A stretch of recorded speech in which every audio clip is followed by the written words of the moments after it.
कहानी है नारी अधिकार। सरिता कुछ दिनों से देख रही थी कि उसके पति चिराग थोड़ा उखड़े उखड़े से हैं। वह समझने की कोशिश कर रही थी कि क्या वजह हो सकती है उनके इस व्यवहार की। हमेशा की तरह तो वह रोज अपना काम निपटाती है। सुबह सवेरे उठना, फिर गर्म पानी देकर चिराग को जगाना और बेटे प्रयाग को स्कूल के लिए रेडी करना, उसे स्कूल छोड़ते हुए दूध लेना, फिर चाय बनाकर साथ साथ पेपर पढ़ना, नाश्ता बनाकर चिराग का बैग और टिफिन तैयार करके उसे ऑफिस भेजना। कहाँ चूक हो रही है? कहीं कोई विवाद भी तो नहीं हुई हमारे बीच? सरिता कुछ पूछती तो चिराग ठीक से कोई जवाब नहीं दे रहा था। सरिता मन ही मन परेशान होती रही। सरिता की शादी को 13 साल हो चुके थे, वह हर तरह से खुशहाल थी। ससुराल वाले भी उसका बहुत मान करते थे, क्योंकि वह थी ही ऐसी सबका ख्याल रखने वाली, सबकी समस्या का समाधान करने वाली। बच्चा भी ठीक ठाक पढ़ रहा था, पति अच्छे जॉब में थे, अपना घर गाड़ी भी था, किसी चीज की कमी नहीं थी उसे। सरिता शांति के साथ अपने परिवार के साथ जीवन निर्वाह कर रही थी, पर उसके मन का एक कोना कभी संतुष्ट नहीं हुआ, और वह था उसका अपने आप के लिए कुछ न कर पाने की अभिलाषा। सरिता शादी के पहले एक गायिका बनना चाहती थी, पर घर वालों का कहना था कि जब शादी हो जाएगी तब जो मर्जी हो करना। वह एक अच्छी लेखिका भी थी, उसने बहुत सारी कविताएं एवं कहानियां लिखी थी, पर कभी किसी को उसने यह सब नहीं बताया। शादी होते ही घर गृहस्थी और बच्चे की देखभाल करते करते कब इतने साल बीत गए उसे पता ही नहीं चला।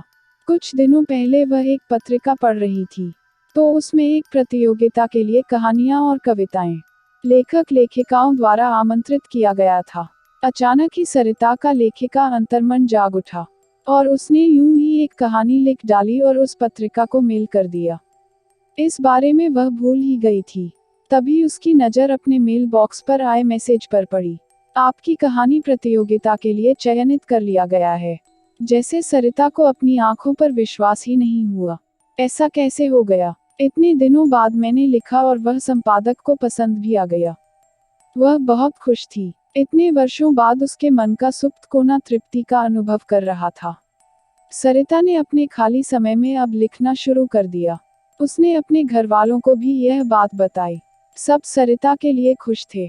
चिराग ने भी उसको बधाई देते हुए कहा था, सरिता, मुझे नहीं पता था कि मैं एक लेखिका का पति हूँ। अच्छा है, खाली समय का तुम प्रयोग कर पाओगी घर बैठे। कुछ दिनों तक तो सब ठीक ठाक ही रहा।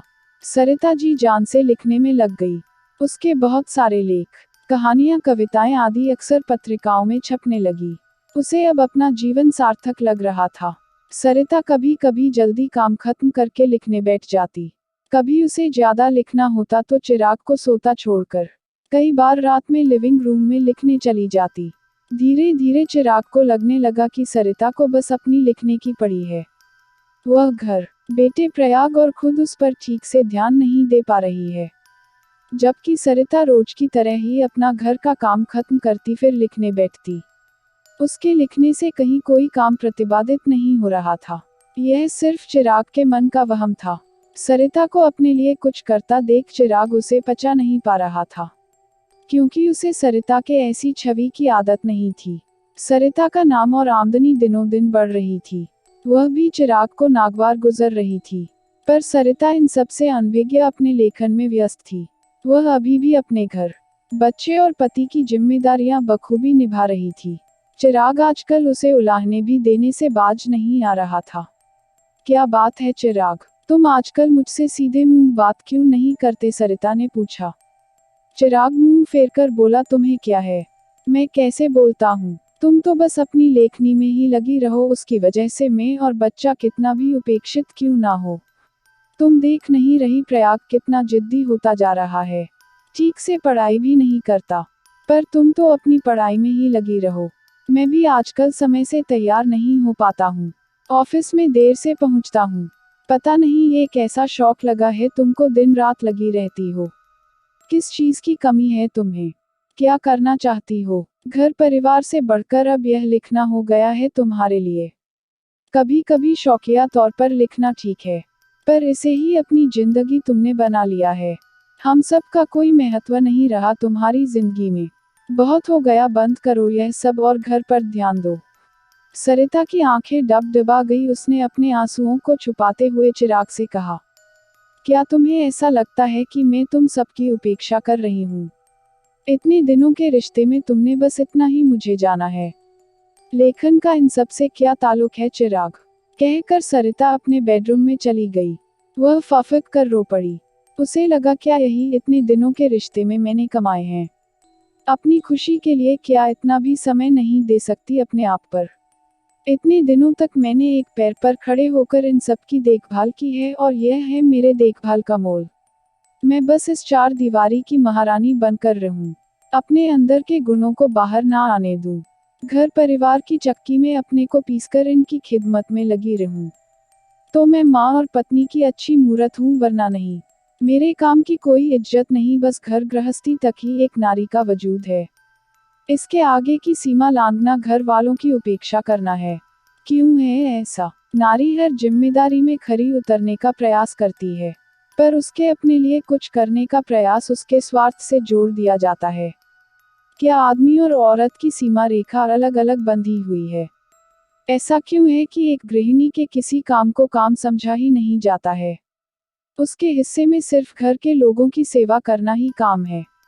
अगर चिराग को थोड़ी बहुत दिक्कत हो भी रही हो तो क्या उसे मेरा साथ नहीं देना चाहिए? घर उसका भी तो है। उसका काम काम है और मेरे काम की कोई अहमियत नहीं। गृहिणियां क्या पति परिवार और बच्चे तक ही सीमित हैं? इसके आगे की राह उनके लिए नहीं हो सकती। जिस कुशलता से वह घर के कार्य को करती हैं, क्या वह किसी और कार्य में कुशलता का परिचय नहीं दे सकती? सरिता ने अपने आंसुओं को पोंछते हुए कुछ निर्णय लिया और उठ खड़ी हुई। मैं अब पीछे नहीं हटूंगी, यह मेरी भी संतुष्टि का सवाल है। मैं माँ पत्नी बहू से पहले एक संवेदनशील महिला भी हूँ। मेरा भी एक वजूद है। मैं पहले मैं हूँ, मुझे अपने लिए कुछ करना ही होगा। समझाना ही होगा चिराग को। वह मेरे पति है, समझना ही होगा उन्हें। अपनी पत्नी की भावनाओं को और तरजीह देना ही होगा उसके भी काम को।